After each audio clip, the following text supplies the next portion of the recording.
Je n'oublierai jamais le bruit sourd, mat et définitif de la boîte en carton heurtant le fond de la poubelle en métal chromé. Ce son, pourtant banal dans une cuisine, résonne encore dans mes cauchemars comme le coup de tonnerre qui a annoncé la fin de ma famille telle que je la connaissais. À Noël dernier, ma sœur aînée, Corinne, a commis l'irréparable. Elle a pris les truffes en chocolat que ma fille de 12 ans, Léa, avait passé 2 jours entiers à préparer avec une minutie d'orfèvre et tout son amour d'enfant. Elle les a goûtés du bout des lèvres, a fait une grimace de dégoût théâtral, et a tout jeté aux ordures devant 20 invités médusés en disant ces mots qui resteront gravés dans ma mémoire. C'est infect, ma chérie. Fais mieux la prochaine fois. Ma fille a fondu en larmes, le corps secoué de sanglots silencieux qui faisaient mal à voir. Mon cœur de mère s'est brisé en 1000 morceaux à cet instant précis. Mais ce que Corinne ignorait, du haut de sa tour d'ivoire et de son arrogance, c'est que ce geste cruel allait déclencher une réaction en chaîne dévastatrice qui détruirait sa vie parfaite de fausse riche. Ma mère, une femme douce, effacée et soumise depuis 40 ans, a eu une réaction brutale qui a choqué tout le monde et redéfini les rapports de force. Et moi ? J'ai prononcé quelques mots, calmement, qui ont ruiné Corinne financièrement pour toujours et l'ont renvoyée à la réalité qu'elle fuyait depuis si longtemps. Bonjour à tous et bienvenue dans mon histoire. Je m'appelle Sandrine. Avant de plonger dans les détails de ce drame familial qui a secoué notre Noël dans la ville huppée d'Arcachon, j'aimerais prendre un moment pour me connecter avec vous. Je sais que nous sommes nombreux à porter le poids de familles compliquées. Dites-moi dans les commentaires depuis quelle ville ou quel pays vous écoutez cette histoire aujourd'hui, et quelle heure il est chez vous. J'adore lire vos messages, cela me donne l'impression que nous sommes une grande communauté soudée, réunis autour du feu pour partager nos vérités. Pour comprendre pourquoi ce Noël 2022 a été un tel désastre, un véritable cataclysme émotionnel, il faut que je remonte un peu en arrière et que je vous parle de Corinne. Dans chaque famille toxique, il y a souvent des rôles distribués dès la naissance, comme dans une mauvaise pièce de théâtre. Corinne a toujours été l'enfant doré, l'élu, la merveille. Depuis que nous sommes toutes petites, mes parents, et tout particulièrement mon père, Michel, l'ont mise sur un piédestal si haut qu'elle ne pouvait regarder le monde qu'avec mépris. Elle était la plus jolie selon eux, la plus ambitieuse, celle qui allait réussir, celle qui portait les espoirs de grandeur de mon père. Moi, j'étais juste Sandrine. La cadette. La fille sérieuse, celle qui travaille dans la logistique, celle qui est fiable comme une vieille voiture, mais pas étincelante comme une voiture de sport.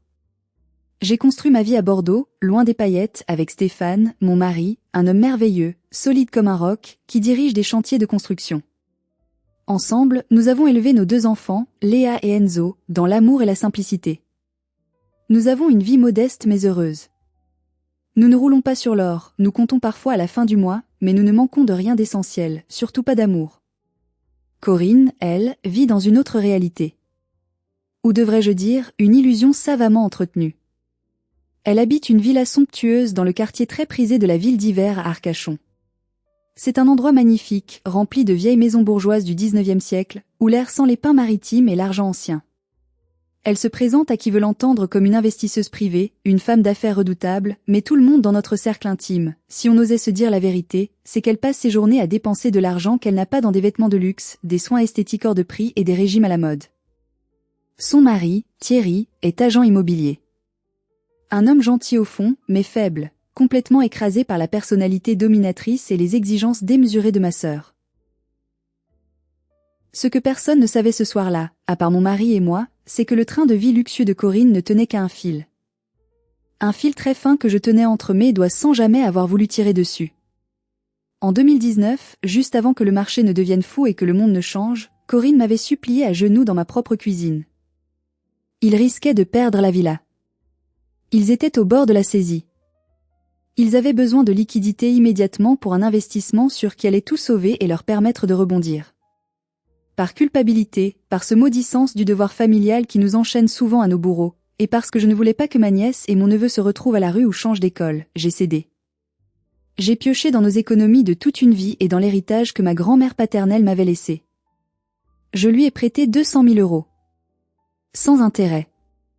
Juste une reconnaissance de dette entre sœurs, signée sur un coin de table, avec la promesse solennelle d'un remboursement rapide. Je te rembourserai dès que l'affaire sera conclue, Sandrine, je te le jure sur la tête de mes enfants, m'avait-elle dit, les larmes aux yeux, me serrant les mains. 3 ans ont passé. Pas un centime n'a été remboursé. Pas un seul. Mais je voyais sur Facebook et Instagram ses photos de vacances aux Maldives, ses nouveaux sacs Vuitton à 3 000 €, et ses soirées champagne avec le gratin local. Je me taisais pour la paix des familles. Je me disais que c'est Noël, qu'il ne faut pas gâcher la fête, que l'argent ne vaut pas une guerre fratricide. J'avais tort. J'avais terriblement tort.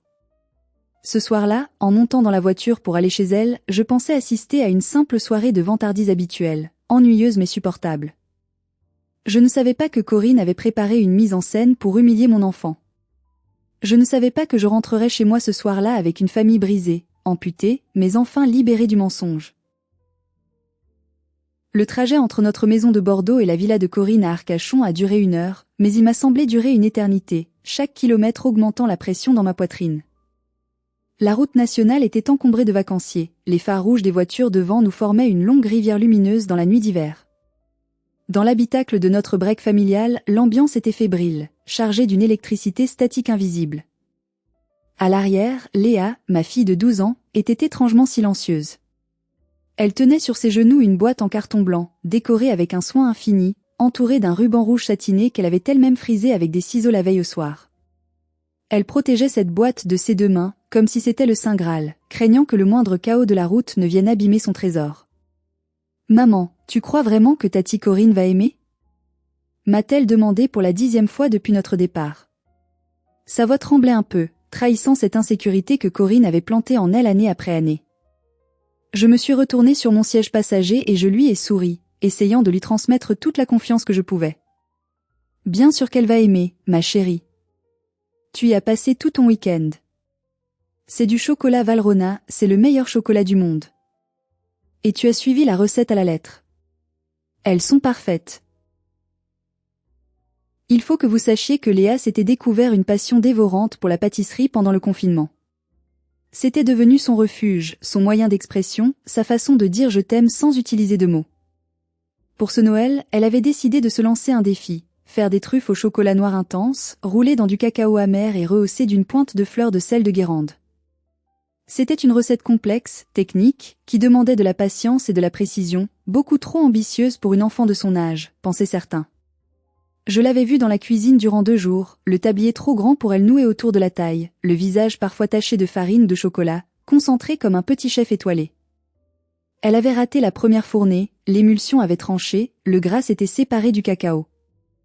Elle avait pleuré de frustration, de grosses larmes roulant sur ses joues rebondies, mais elle avait essuyé ses yeux et elle avait recommencé. Elle s'était brûlé légèrement l'index en faisant fondre le beurre au bain-marie, une petite cloque rouge était apparue, mais elle n'avait pas lâché. Elle voulait impressionner sa tante. Elle voulait, juste pour une fois, que Corinne la regarde avec autre chose que de la condescendance, qu'elle voie enfin la valeur de sa nièce. Enzo, mon fils de 10 ans, qui est d'habitude une boule d'énergie incontrôlable, était étonnamment calme à côté d'elle. Il sentait l'enjeu. Il posait sa main sur le bras de sa sœur, un geste de protection instinctif. « T'inquiète pas, Léa. Elles sentent trop bon. Si la tante n'aime pas, moi je mange tout, je te promets. » Stéphane, au volant, a ri doucement, les yeux fixés sur la route. « Pas question, Enzo. On partage. Je suis fière de toi, Léa. Peu importe ce que disent les autres, peu importe ce que dit ta tante, tu as mis ton cœur là-dedans, et c'est ça qui compte le plus. J'aimais mon mari pour ça, pour cette solidité tranquille. » Il savait, comme moi, que les dîners chez Corinne étaient des champs de mines émotionnelles où chaque mot pouvait exploser. Il essayait de construire un bouclier de confiance et d'amour autour de nos enfants avant que nous ne franchissions la porte de la villa, espérant que cela suffirait à les protéger des éclats. En arrivant dans le quartier de la ville d'hiver, l'atmosphère a changé. Les maisons étaient toutes plus illuminées les unes que les autres, rivalisant de décorations coûteuses. C'était un concours de richesse étalé sur les façades, des rennes lumineux grandeur nature, des cascades de lumière LED. Devant chez Corinne, il y avait déjà plusieurs voitures garées, dont la grosse berline allemande noire de mon père, imposante et menaçante comme lui. J'ai senti une boule dure, acide, se former dans mon estomac. « On y est », a soupiré Stéphane en coupant le moteur. Le silence est retombé dans la voiture, lourd de présages. Nous sommes descendus. L'air était froid, vif, chargé de l'humidité de l'océan tout proche. Léa a lissé sa robe nerveusement. C'était une robe en velours vert émeraude que nous avions achetée ensemble la semaine précédente dans une petite boutique du centre. Elle se trouvait belle dedans, elle s'était regardée dans le miroir avec un sourire timide, et elle l'était, rayonnante de jeunesse et d'espoir. Elle avait des étoiles dans les yeux, serrant sa boîte de truffes contre sa poitrine comme un bouclier. Je ne savais pas encore que ces étoiles allaient s'éteindre brutalement dans moins d'une heure. Je ne savais pas que je devrais retenir mon mari physiquement pour qu'il ne commette pas un meurtre ce soir-là. J'ai pris une grande inspiration glacée, j'ai attrapé la main chaude de mon fils, et nous avons marché vers la porte massive en chêne verni. La porte s'est ouverte sur Thierry, mon beau-frère. Il portait un costume qui semblait un peu trop grand pour lui maintenant, comme s'il avait rétréci sous le poids des soucis. Il avait l'air épuisé, les yeux cernés de noir, mais il a affiché un sourire de façade, ce sourire commercial qu'il utilisait pour vendre des maisons invendables. Ah, les voilà. Les Bordelais sont arrivés. Entrez, entrez, il fait un froid de canard dehors. L'intérieur de la villa était éblouissant. Trop éblouissant. Tout était blanc, doré et argenté. Un sapin immense, qui devait toucher le plafond de 3 mètres, trônait dans le salon, décoré avec une précision chirurgicale. Pas une guirlande de travers, pas une boule qui ne soit pas parfaitement assortie au thème couleur de l'année. C'était magnifique, indiscutablement, mais froid. Ça ressemblait à une page de magazine de décoration sur papier glacé, pas à une maison où vit, rit et pleure une famille. Il n'y avait aucune trace de vie, aucun désordre joyeux. Corinne est descendue de l'escalier monumental comme une reine de cinéma descendant les marches à Cannes. Elle portait une robe rouge moulante de créateur, des talons vertigineux qui claquaient sur le marbre, et des bijoux qui brillaient agressivement sous les lustres en cristal de bohème. Sandrine. S'est-elle écriée en me faisant la bise, effleurant à peine ma joue de la sienne pour ne pas abîmer son maquillage parfait. Tu as l'air fatiguée, ma pauvre. Le travail à l'entrepôt, c'est dur en fin d'année, j'imagine. Il faut porter des cartons, non? Je suis responsable logistique, je ne travaille pas dans un entrepôt à porter des charges, je gère des flux internationaux complexes pour une grande maison de vin prestigieuse. Elle le savait très bien. C'était sa première petite pique de la soirée, une façon subtile de me rabaisser, de me rappeler ma place de travailleuse face à elle, la rentière. J'ai ignoré, préférant la paix. Bonsoir Corinne. Tu es resplendissante, comme toujours, ai-je répondu poliment, ravalant ma fierté. Elle s'est tournée vers les enfants. Son regard a scanné Léa de la tête aux pieds, lentement, cruellement. C'était un regard d'expert comptable cherchant une erreur dans un bilan, un regard de juge impitoyable. Oh, Léa, a-t-elle dit avec une voix traînante, faussement douce. C'est la robe qu'il vendait en promo chez Leclerc la semaine dernière, non? Je crois l'avoir vue dans le catalogue des soldes. C'est mignon. Un peu rustique pour le décor ici, peut-être un peu trop simple, mais ça te va bien, ma puce. Ça fait très petite fille sage. J'ai senti Léa se raidir instantanément à côté de moi. Ses joues sont devenues écarlates. Sa main s'est crispée sur sa boîte de truffes. Ce n'était pas une robe de supermarché, c'était une belle robe choisie avec soin, mais Corinne devait absolument rabaisser tout ce qui ne venait pas de l'avenue Montaigne, tout ce qui n'avait pas une étiquette de luxe visible. Enzo a serré les poings, prêt à bondir. C'est la plus belle robe du monde, et Léa est une princesse, a-t-il marmonné entre ses dents. Corinne a éclaté d'un rire cristallin et faux, un son qui m'a donné la chair de poule. Oh, qu'il est susceptible ce petit. C'est adorable. Allez, ne faites pas ces têtes, venez au salon, papa et maman sont déjà là, ils s'impatientent. Dans le vaste salon, mon père, Michel, trônait dans un fauteuil en cuir Chesterfield, un verre de whisky hors d'âge à la main, tel un patriarche satisfait. Ma mère, Bernadette, était assise à côté de lui sur un petit pouf, petite, voûtée et silencieuse, comme une ombre qu'on oublie. Ah, voilà ma deuxième fille. A lancé mon père sans même faire l'effort de se lever. Alors, toujours à compter des caisses de vin? Corinne vient de nous raconter son dernier investissement dans les crypto-monnaies. C'est fascinant. Cette fille a un flair incroyable, je vous le dis, c'est le véritable génie de la famille. Elle a hérité de mon sens des affaires. Je n'ai rien dit. J'ai avalé la comparaison blessante comme une vieille habitude. J'ai embrassé ma mère. Elle m'a serré fort, plus fort que d'habitude, ses mains étaient froides. Elle sentait la lavande, son parfum de toujours, mais aussi l'inquiétude. Ça va maman? tu as l'air pâle, lui ai-je chuchoté à l'oreille. Fais attention ce soir, Sandrine, a-t-elle murmuré si bas que j'ai cru avoir rêvé. L'ambiance est électrique. Ton père est sur les nerfs, et Corinne est imprévisible. Il y avait aussi l'oncle Jacques, le frère de ma mère, un homme bourru mais franc, et ma cousine Sabine. Sabine, la commère officielle de la famille, m'a tout de suite sauté dessus avec son enthousiasme habituel. Sandrine. J'ai appris pour ta promotion. Directrice des opérations logistiques, c'est ça? C'est génial. Tu dois être tellement fière. J'ai commencé à sourire, prête à répondre, heureuse qu'on s'intéresse enfin à moi, mais Corinne a coupé la parole immédiatement, faisant teinter sa coupe de champagne avec une fourchette en argent pour réclamer l'attention. Écoutez tous. Avant qu'on ne s'ennuie avec les détails sordides du travail salarié et des horaires de bureau, je dois absolument vous montrer le projet de notre future résidence secondaire à l'île Maurice. C'est un projet d'architecte fabuleux. Thierry, apporte les plans, vite. Mon père a applaudi bruyamment. Bravo. L'île Maurice. Ça c'est de la réussite. Sabine s'est tue, gênée, me lançant un regard d'excuse. J'ai ravalé ma fierté. Une fois de plus. C'était le show de Corinne, et nous n'étions que les figurants. Mais je voyais ses mains trembler légèrement quand elle tenait sa coupe. Je voyais les gouttes de sueur perler sur le front de Thierry. Il jouait une pièce de théâtre, et le rideau allait bientôt tomber avec fracas.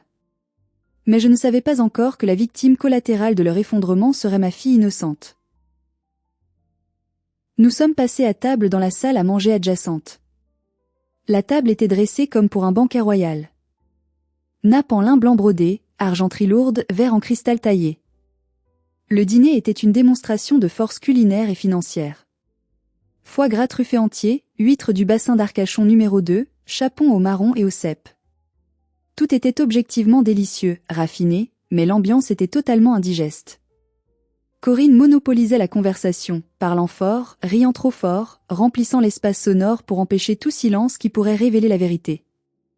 Elle racontait des anecdotes interminables où elle avait toujours le beau rôle, où elle remettait des vendeurs de luxe à leur place, où elle obtenait des surclassements en première classe par son simple charisme. Mon père buvait ses paroles comme du petit lait, hochant la tête à chaque phrase. C'est bien ma fille, ça. Il faut savoir s'imposer dans la vie, écraser les autres avant d'être écrasé. Pas comme certains qui se contentent de la médiocrité et du salariat.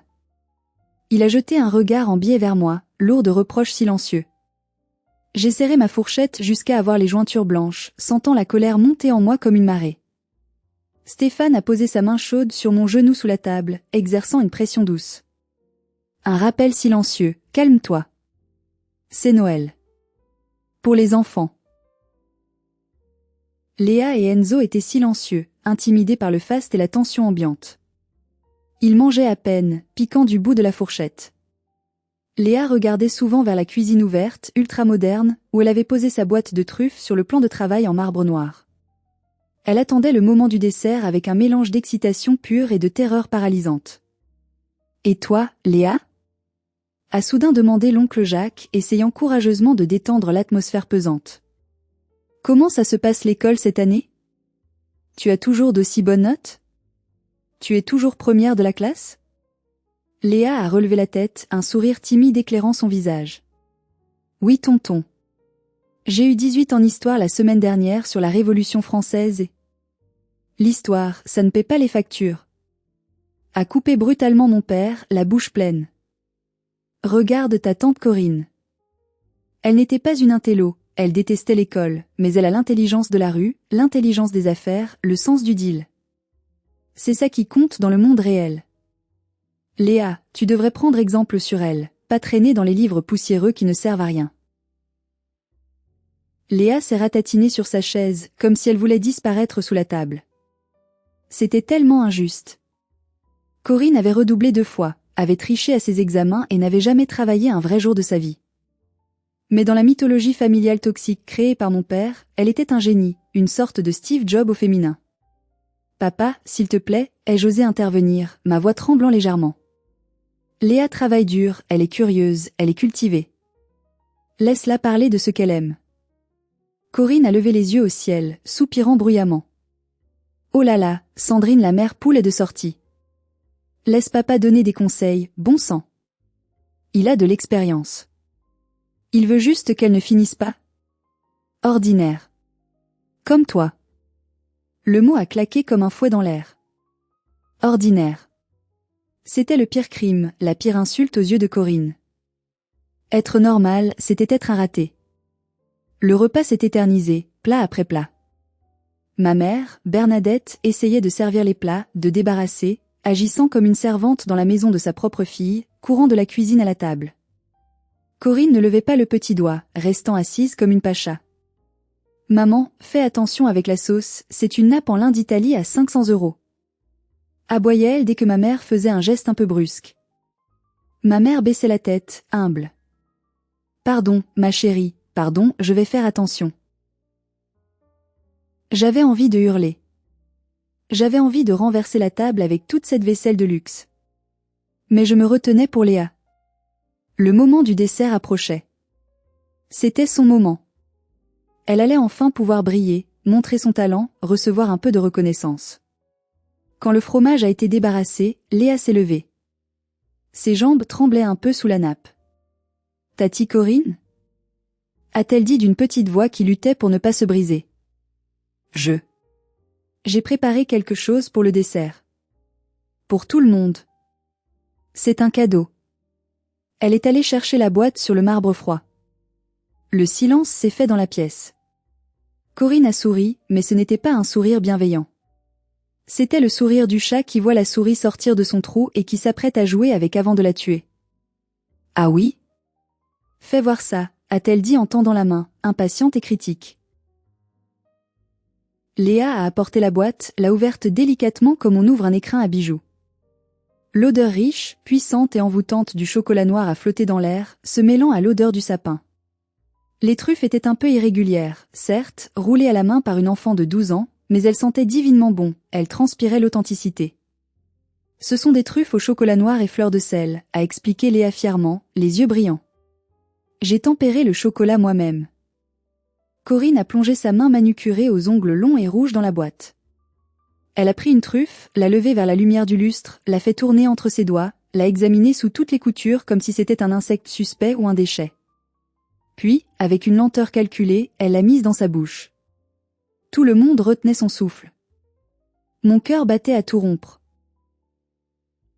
Le temps semblait s'être arrêté, suspendu aux lèvres de ma sœur. Corinne a mâché une fois. 2 fois. Son visage s'est tordu dans une grimace exagérée, grotesque, digne d'une mauvaise actrice de telenovela. Soudain, elle a pris sa serviette en tissu blanc immaculé, a recraché le morceau de chocolat dedans avec un bruit de dégoût audible, un puant sonore et vulgaire qui a glacé le sang de toute la tablée. « Mais c'est quoi cette horreur ?» a-t-elle crié, la voix perçante, montant dans les aigus. « C'est infect. C'est amer comme du fiel. Et ça croque sous la dent. C'est quoi ce truc ? Léa, tu as mis du sable dedans ou quoi ? Tu veux nous empoisonner le soir de Noël ? Léa est devenue blanche comme un linge, ses yeux s'emplissant instantanément de larmes. Non Tati, c'est la fleur de sel, c'est fait exprès, c'est pour le contraste. La fleur de sel ? A ricané Corinne, cruelle. On dirait que tu as ramassé ça par terre dans la cour. C'est immangeable. C'est du sabotage culinaire. Mon Dieu, j'ai besoin de rincer ma bouche, vite, du champagne. Elle a bu une longue gorgée, puis elle a regardé la boîte ouverte devant elle avec un dégoût profond. Léa était là, debout, pétrifiée, les bras ballants, recevant chaque mot comme un coup de poignard. Franchement, Sandrine, a continué Corinne en se tournant vers moi avec un air de reproche, tu ne devrais pas laisser ta fille cuisiner si elle n'a aucun palais, aucun talent. C'est gênant pour tout le monde. On ne sert pas ça à des invités, encore moins à la famille. Et là, elle a fait la chose qui a fait basculer la soirée dans l'horreur absolue. Elle s'est levée brusquement, a arraché la boîte des mains de Léa. Ma fille était tellement choquée qu'elle n'a opposé aucune résistance, et elle s'est dirigée d'un pas décidé vers la grande poubelle chromée de la cuisine américaine. « Non !» a crié Enzo, se levant de sa chaise. Trop tard. Corinne a ouvert le couvercle d'un coup de pied et a renversé la boîte entière. Les 30 truffes, le travail de 2 jours, l'espoir de ma fille, tout a fini au milieu des épluchures de pommes de terre, des carcasses de crevettes et des restes de foie gras. Elle a laissé tomber la boîte vide par-dessus, comme pour sceller le sort de ce cadeau. Puis elle s'est retournée vers Léa, a essuyé ses mains l'une contre l'autre comme si elle venait de toucher quelque chose de contagieux, et a dit froidement, sans une once d'empathie, « Fais les meilleurs la prochaine fois, ma chérie. Ou mieux, achète-les chez un professionnel. » La pâtisserie, c'est un métier, pas un bricolage. Léa a éclaté en sanglots. Un pleur déchirant, le son d'un cœur d'enfant qui se brise pour la première fois face à la méchanceté pure du monde adulte. Elle a couru vers son père et a enfoui son visage inondé de larmes dans sa poitrine. Stéphane s'est levé d'un bond, renversant sa chaise qui a claqué sur le parquet. Ses yeux lançaient des éclairs, sa mâchoire était crispée à se rompre. J'étais tétanisée, incapable de respirer, submergée par une rage si pure, si blanche, si violente que je ne voyais plus rien autour de moi. Je sentais le sang battre à mes tempes comme un tambour de guerre. Je dois faire une pause ici, car mes mains tremblent encore en écrivant ces lignes. Mon cœur bat la chamade rien que de vous raconter ce moment précis. Si vous étiez à ma place, à cet instant précis, si c'était votre enfant qui pleurait, humilié devant tout le monde par sa propre tante, qu'auriez-vous fait? Auriez-vous sauté sur Corinne pour lui faire avaler ces mots? Auriez-vous quitté la maison sur le champ? Dites-le moi dans les commentaires. Je veux vraiment savoir si ma réaction, et celle incroyable de ma mère qui va suivre, était justifiée. Stéphane allait parler. Je voyais ses poings serrés, ses jointures blanches, prêts à frapper Thierry si celui-ci avait le malheur de bouger ou de défendre sa femme. Je me suis levée, prête à hurler, à insulter ma sœur, à lui arracher ses extensions de cheveux une par une, prête à devenir la furie qu'elle méritait. Mais avant que je ne puisse faire un pas, avant que quiconque ne puisse dire un mot, un bruit sec a claqué dans la pièce. Clac. C'était violent. Rapide. Précis. Un son de peau contre peau qui a résonné comme un coup de fouet. La tête de Corinne a basculé brutalement sur le côté sous l'impact. Une marque rouge, la trace parfaite de 5 doigts, commençait déjà à apparaître sur sa joue poudrée et maquillée. Le silence qui a suivi était assourdissant, total, absolu. Personne n'osait respirer. Même l'horloge semblait avoir arrêté de tic-taquer. Devant Corinne se tenait ma mère. Bernadette. Ma mère, qui n'avait jamais élevé la voix en 40 ans. Ma mère, qui s'était toujours écrasée devant mon père, qui avait toujours excusé les caprices de Corinne. Elle tremblait de tout son corps, sa main encore en l'air, vibrant de l'énergie du coup porté. « Maman ?» a couiné Corinne, la main portée à sa joue brûlante, les yeux écarquillés de stupeur totale, comme si un meuble venait de l'attaquer. « Tu m'as frappé ? Toi ? Comment as-tu osé ?» a dit ma mère. Sa voix était basse, presque un murmure, mais elle vibrait d'une colère contenue depuis des décennies, une colère froide et terrifiante. C'est ta nièce. C'est une enfant de 12 ans. Elle a passé des heures à faire ça pour toi. Pour toi. Elle voulait te faire plaisir. Et tu traites son cadeau, son effort, son amour comme une ordure? Tu es devenue un monstre, Corinne. Mais maman. C'était dégueulasse. C'est pour son bien. A tenté de se justifier Corinne, paniquée. Tais-toi. A hurlé ma mère. C'était la première fois de ma vie, la toute première fois, que je l'entendais crier avec une telle puissance. Sa voix a fait vibrer les verres en cristal sur la table.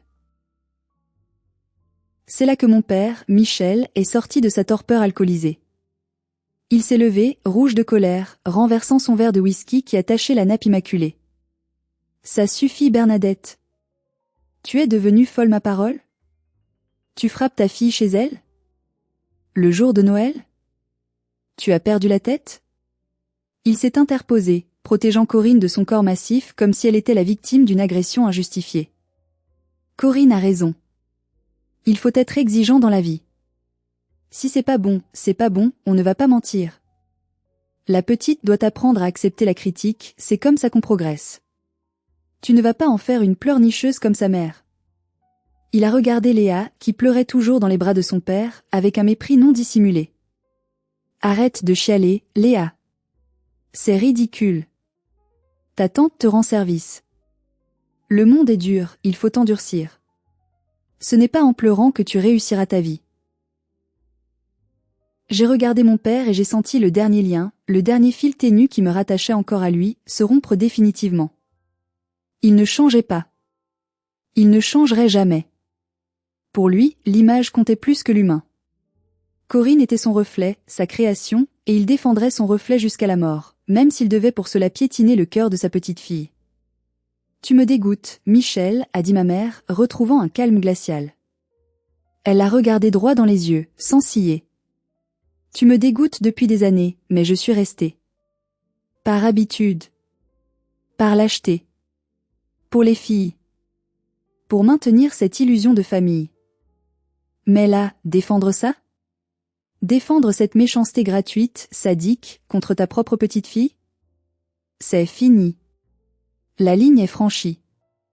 Mon père a ri, un rire nerveux, incrédule. Quoi, fini? Tu vas aller où, pauvre folle? Tu n'es rien sans moi. Tu n'as rien. Ma mère ne lui a pas répondu. Elle lui a tourné le dos. Elle a regardé la poubelle. Et elle a fait quelque chose qui a choqué l'assemblée encore plus que la gifle, un geste d'une dignité bouleversante. Ma mère s'est dirigée vers la poubelle d'un pas lent mais déterminé. « Maman, qu'est-ce que tu fais ?» a crié Corinne, horrifiée pour son image. « Ne touche pas à ça, c'est sale. Tu vas te salir. » Ma mère a ignoré sa fille. Elle a plongé la main dans la poubelle. Heureusement, le sac avait été changé juste avant le repas par la femme de ménage, il n'y avait que quelques épluchures sèches au fond. Les truffes étaient restées sur le dessus, un petit tas de boules sombres et poudreuses. Elle en a pris une délicatement, avec respect. Elle a soufflé dessus pour enlever une minuscule miette de pain. Et, sous les yeux écarquillés de 20 personnes, elle l'a mise dans sa bouche. Elle a fermé les yeux et a mâché lentement, prenant le temps d'apprécier chaque nuance de goût. « Maman! Arrête! Tu nous fais honte. Tu te comportes comme une clocharde. » a hurlé mon père, scandalisé. Ma mère a avalé. Elle a ouvert les yeux et a souri à Léa. Un sourire doux, aimant, infini, un sourire qui disait « je t'aime plus que tout ». C'est délicieux, Léa. Le chocolat est puissant, riche, et la fleur de sel relève le goût à la perfection. C'est un travail de chef.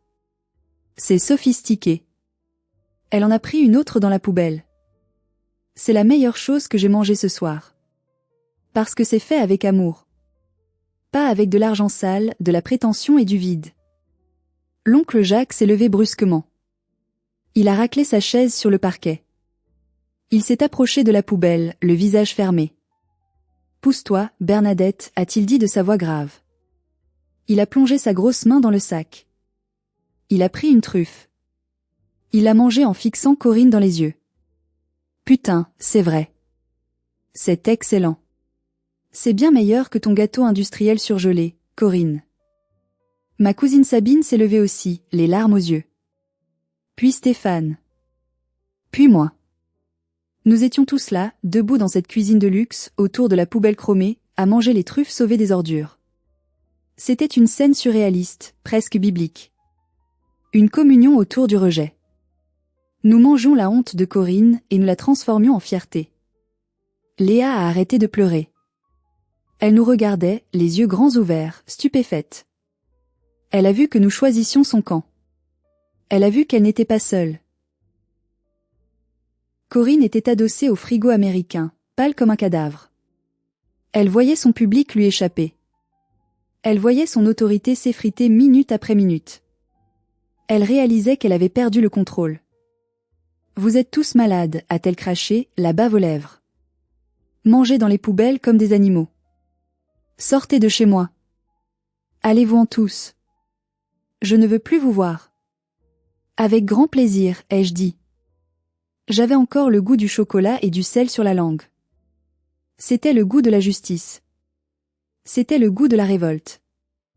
Je me suis essuyé la bouche avec le revers de la main. J'ai fait signe à Stéphane de prendre les manteaux. J'ai pris Léa et Enzo par la main. Mais avant de franchir le seuil, je devais régler une dernière chose. La plus importante. Le coup de grâce. Je me suis plantée devant Corinne. Elle me regardait avec haine, frottant sa joue rouge qui commençait à enfler. « Tu nous chasses ?»« Très bien, ai-je dit calmement, d'une voix posée que je ne me connaissais pas. Mais avant que je ne franchisse cette porte et que je ne sorte de ta vie, on va parler chiffres.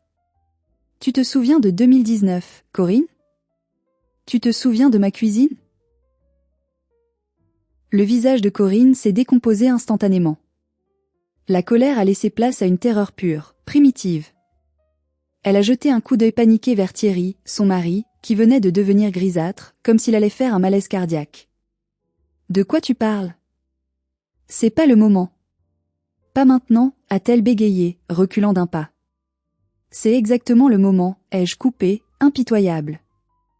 Ma voix était froide, tranchante comme un scalpel chirurgical. Tu as jeté le travail de ma fille comme si c'était une ordure. Tu as prouvé ce soir que tu ne connais pas la valeur des choses, ni celle des gens, ni celle du travail. Alors parlons de la seule valeur que tu comprends, l'argent. Je me suis tournée vers l'assemblée. Mon père écoutait, les sourcils froncés, ne comprenant pas. Il y a 3 ans, j'ai prêté 200 000 € à Corinne et Thierry. Toutes nos économies, plus l'héritage de grand-mère. Pour qu'ils puissent acheter cette maison et sauver les apparences, car ils étaient ruinés. Un murmure de choc a parcouru la salle. L'oncle Jacques a sifflé entre ses dents. Mon père a ouvert la bouche, choqué. Il ne savait pas. Corinne lui avait menti, elle lui avait dit que c'était le fruit de ses investissements géniaux. Le masque tombait. Tu m'avais juré, la main sur le cœur, de me rembourser en 6 mois, ai-je continué, avançant d'un pas vers elle à chaque phrase, la forçant à reculer jusqu'au mur. Ça fait 3 ans. J'ai été patiente. J'ai été gentille parce que tu es ma sœur. J'ai attendu parce que je ne voulais pas te mettre dans l'embarras. Mais ce soir, tu as montré ton vrai visage. Tu n'es pas une femme d'affaires à succès. Tu es une brute fauchée, une escroc qui vit à crédit sur le dos de sa petite sœur ouvrière. C'est faux. A crié Corinne, mais sa voix manquait cruellement de conviction, elle sonnait creux. J'ai la reconnaissance de dette signée dans mon coffre à la banque, ai-je répondu du tac au tac. Et devine quoi? Il y a une clause spécifique, tu te souviens? En cas de non-remboursement après 24 mois, la totalité de la somme est exigible immédiatement, sur simple demande. J'ai sorti mon téléphone de ma poche. J'ai regardé l'heure ostensiblement. Il est 22h30. Demain matin, à 9h pile, à l'ouverture des bureaux, j'appelle mon avocat. Je veux mes 200 000 € sous 30 jours. Pas un jour de plus. Sinon, je lance la procédure de saisie. Je fais saisir cette maison, ta voiture, tes meubles et tout ce qu'il y a dedans, y compris ce sapin ridicule et tes robes de marque. Thierry s'est effondré sur une chaise, la tête dans les mains, pleurant sans retenue. On ne les a pas, Sandrine. Tu le sais. On a tout dépensé. Le marché s'est effondré. On est à sec. Ce n'est pas mon problème, ai-je dit sans aucune pitié. Débrouillez-vous. Vendez vos bijoux, vendez vos sacs Hermès, vendez la villa. Mais je veux mon argent. Pour l'avenir de mes enfants. Des enfants que vous avez traités comme de la merde ce soir. Mon père a essayé d'intervenir, brandissant sa canne comme une arme dérisoire. Sandrine. Tu ne vas pas faire ça. C'est ta sœur. Tu vas les mettre à la rue. C'est inhumain. Tu es un monstre. Un monstre d'égoïsme. Tu veux tuer ta famille? Je l'ai regardé, et pour la première fois de ma vie, je n'ai ressenti aucune peur face à lui. Juste une immense pitié mêlée de dégoût. Le monstre, papa, c'est celui que tu as créé et nourri depuis 40 ans. Et toi, tu es son complice silencieux. Si tu l'aimes tant que ça, si tu crois tant en elle, vends ta propre maison pour payer ses dettes. Vas-y, sauve-la. Mais moi, c'est fini. La banque Sandrine est définitivement fermée. L'ambiance dans la villa était apocalyptique. C'était la fin d'un monde. Corinne pleurait, non pas de remords pour ce qu'elle avait fait à Léa, mais de peur panique pour son statut social qui allait s'évaporer. Thierry était catatonique. Mon père hurlait des insultes dans le vide. C'est là que ma mère est réapparue. Elle était allée dans le vestibule. Elle avait mis son manteau de laine gris sur le dos et tenait à la main sa petite valise à roulettes qu'elle avait amenée pour le week-end. Elle s'est plantée devant mon père, droite, digne. « Je pars avec Sandrine », a-t-elle dit calmement, d'une voix posée. « Quoi » a aboyé Michel, les yeux exorbités. Tu ne vas nulle part. Tu restes ici. Qui va me faire mon café demain matin? Qui va préparer mes médicaments? Ma mère a eu un petit rire triste, un rire de résignation. Fais-le toi-même, Michel. Ou demande à ta fille géniale, elle aura beaucoup de temps libre bientôt. Je demande le divorce. Le mot a résonné plus fort que l'annonce de la dette. 73 ans, marié depuis 45 ans. Personne ne l'avait vu venir. C'était l'impensable. J'ai gâché trop d'années à te servir, à m'écraser et à écouter tes bêtises, a-t-elle continué. J'ai vu comment tu as regardé Léa ce soir. J'ai vu comment tu as encouragé la cruauté de Corinne. Je ne veux plus passer une seule seconde de ma vie, le peu de temps qu'il me reste, avec un homme aussi petit que toi. Je choisis la gentillesse. Je choisis mes petits-enfants. Elle s'est tournée vers nous, le visage illuminé par une paix nouvelle. On y va, les enfants? Emmenez-moi loin d'ici. Nous sommes sortis tous ensemble, en bloc. Sandrine, Stéphane, Léa, Enzo et Mamie Bernadette. L'oncle Jacques a attrapé son manteau et nous a suivis en disant « Attendez-moi, je ne reste pas dans cet asile de fous une minute de plus, je vous ramène tous. » Sabine nous a suivis aussi. En sortant dans la nuit froide de décembre, j'ai entendu les cris de mon père et les pleurs hystériques de Corinne derrière la lourde porte en chêne qui se refermait. C'était le son de leur défaite. Pour la première fois depuis des années, l'air n'a jamais semblé aussi pur, aussi frais. Léa a serré la main ridée de sa grand-mère. « Merci mamie », a-t-elle chuchoté. « De rien, ma puce. »« Tes truffes étaient vraiment délicieuses », a répondu ma mère en lui faisant un clin de complice. « Et tu sais quoi ? On en refera ensemble demain. » Les 30 jours qui ont suivi ont été un enfer pour Corinne, et je ne vais pas mentir, une douce justice pour nous. Je n'ai pas cédé. Pas d'1 millimètre. Mon père m'a harcelé de messages vocaux, m'appelant 10 fois par jour, me traitant de tous les noms, me disant que je détruisais la famille, que j'étais une ingrate. J'ai fini par le bloquer partout. Corinne a essayé de négocier. Elle m'a envoyé des photos d'elle en pleurs, jouant la victime. Elle a essayé de dire que c'était une blague, pour les truffes, qu'elle voulait juste taquiner Léa. C'était juste de l'humour, Sandrine. Tu n'as aucun sens de l'humour. On ne peut plus rien dire. Je n'ai pas répondu. J'ai laissé mon avocat répondre. Chaque communication passait désormais par lui. Ils ont dû tout vendre. La réalité les a rattrapés brutalement.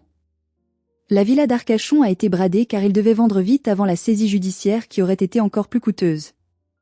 Le marché immobilier commençait à baisser, ils ont perdu énormément d'argent sur la vente.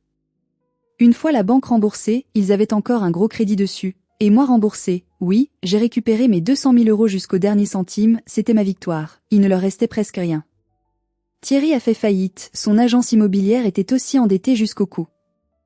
Ils ont dû déménager. Fini la Côte d'Argent, fini les vues sur mer. Ils ont loué un petit appartement étroit, sombre et mal isolé, dans une banlieue grise de Rennes, loin de tout le monde, là où personne ne connaît leurs mensonges passés. Mon père, se retrouvant seul dans sa grande maison vide, incapable de se faire cuire un œuf ou de lancer une machine à laver, a essayé de récupérer ma mère. Il lui a envoyé des fleurs, des lettres d'excuses pathétiques. Elle a donné les fleurs à la voisine. Il a fini par devoir vendre sa maison aussi pour payer le divorce et donner sa part à ma mère, la moitié de tout, comme la loi le prévoit. Il est parti vivre chez Corinne à Rennes, car il n'avait nulle part où aller. Aux dernières nouvelles, c'est l'enfer là-bas. Corinne lui reproche sa chute, il lui reproche son échec et la perte de sa femme. Ils vivent entassés, aigris, à se détester mutuellement dans 60 mètres carrés. C'est la prison qu'ils ont construite eux-mêmes, brique par brique, insulte par insulte. Nous sommes aujourd'hui 3 ans plus tard. C'est de nouveau Noël. Chez nous, à Bordeaux, la maison est remplie de rires, de musique et de bonnes odeurs de cuisine. Ma mère vit dans un bel appartement lumineux à 2 rues de chez nous. Elle a rajeuni de 10 ans. Elle s'est coupé les cheveux, elle porte des couleurs vives. Elle s'est inscrite à un club de randonnée, elle s'est fait des amis, elle voyage en Italie et en Espagne. Elle est enfin libre, elle rit fort, elle vit pour elle-même. Léa a 15 ans maintenant. Ce Noël horrible l'a changée, mais en bien. Elle a compris très tôt que la vie des gens toxiques ne valait rien, même s'ils sont de votre sang. Elle a continué la pâtisserie avec encore plus de passion. Elle a ouvert une chaîne TikTok et Instagram appelée Les Délices de Léa, où elle montre comment faire des desserts simples, gourmands et accessibles. Elle a déjà 50 000 abonnés. Et devinez quelle est sa vidéo la plus vue, celle qui a fait le buzz? Celle où elle apprend à faire des truffes de la revanche. Dans la vidéo, ma mère apparaît en invitée d'honneur pour les goûter et dire « C'est une tuerie ». C'est notre petite victoire, notre pied de nez au passé. Nous n'avons plus aucun contact avec Corinne, Thierry ou mon père. Silence radio total. Parfois, ça fait mal, c'est vrai, surtout les soirs de fête. C'est un vide. On se pose des questions. Mais c'est un vide propre, sain, apaisé. J'ai réalisé qu'il vaut mieux une chaise vide à Noël qu'une chaise occupée par quelqu'un qui vous méprise, qui vous juge et qui vous fait du mal. Enzo est devenu un adolescent protecteur, toujours le premier fan de sa sœur, son premier goûteur officiel. Stéphane et moi avons utilisé l'argent récupéré pour sécuriser l'avenir des enfants, payer leurs futures études, et nous avons emmené ma mère faire ce fameux voyage à Rome dont elle rêvait depuis ses 20 ans mais que mon père refusait toujours de faire. En regardant en arrière, avec le recul, je me dis que ces truffes jetées à la poubelle ont été, paradoxalement, le meilleur cadeau de Noël que nous ayons jamais reçu. Elles ont agi comme un révélateur puissant, comme un acide qui a dissous les mensonges. Elles ont forcé la vérité à sortir, elles ont fait exploser l'abcès qui nous empoisonnait depuis des années. Sans ce geste cruel de Corinne, je serais peut-être encore en train d'attendre mon argent, espérant un remboursement qui ne viendrait jamais. Ma mère serait encore l'esclave domestique de mon père, s'éteignant à petit feu. Et Léa chercherait encore désespérément l'approbation d'une tante qui ne l'aimera jamais, se sentant toujours insuffisante. J'ai appris plusieurs leçons vitales cette nuit-là, et je veux les partager avec vous. Premièrement, protégez vos enfants. Coûte que coûte. Personne, pas même la famille, pas même les grands-parents ou les oncles et tantes, n'a le droit de les humilier, de les rabaisser. Votre devoir est d'être leur bouclier. Deuxièmement, l'argent ne fait pas la classe. On peut avoir des lustres en cristal, des robes de créateur et une âme de poubelle. On peut manger dans une poubelle par solidarité et avoir une dignité royale. La vraie classe, c'est la gentillesse. Troisièmement, il n'est jamais trop tard. Ma mère a quitté mon père à 73 ans. Elle a tout recommencé. Elle est la preuve vivante qu'on peut changer de vie à tout âge, qu'on n'est jamais condamné à rester malheureux. Et enfin, les dettes doivent être payées. Pas seulement les dettes d'argent, mais les dettes morales. Corinne a payé le prix fort pour son arrogance et sa méchanceté. Le karma, ou la justice, finit toujours par présenter l'addition. Voilà, c'était mon histoire, l'histoire des truffes de la vengeance. J'espère qu'elle vous a donné le courage de vous défendre si vous vivez une situation similaire, si vous avez des proches qui vous font du mal sous prétexte que c'est la famille. Et vous? Avez-vous un membre de la famille toxique que vous n'osez pas affronter? Avez-vous déjà dû couper les ponts pour vous sauver, vous et vos enfants? Si cette histoire vous a touché, si elle a résonné en vous, ou si vous avez simplement aimé voir la justice triompher face à la méchanceté, s'il vous plaît, mettez un j'aime sur cette vidéo maintenant. Ça aide énormément la chaîne à grandir. Et surtout, abonnez-vous et activez la cloche pour ne pas rater les prochaines histoires de vie. Partagez cette vidéo avec quelqu'un qui a besoin d'entendre que l'on peut s'en sortir, que l'on a le droit de dire stop. Prenez soin de vous, protégez ceux que vous aimez et n'oubliez jamais, votre valeur ne dépend pas du regard des autres et certainement pas de ceux qui vous jettent à la poubelle. À très bientôt pour une nouvelle histoire.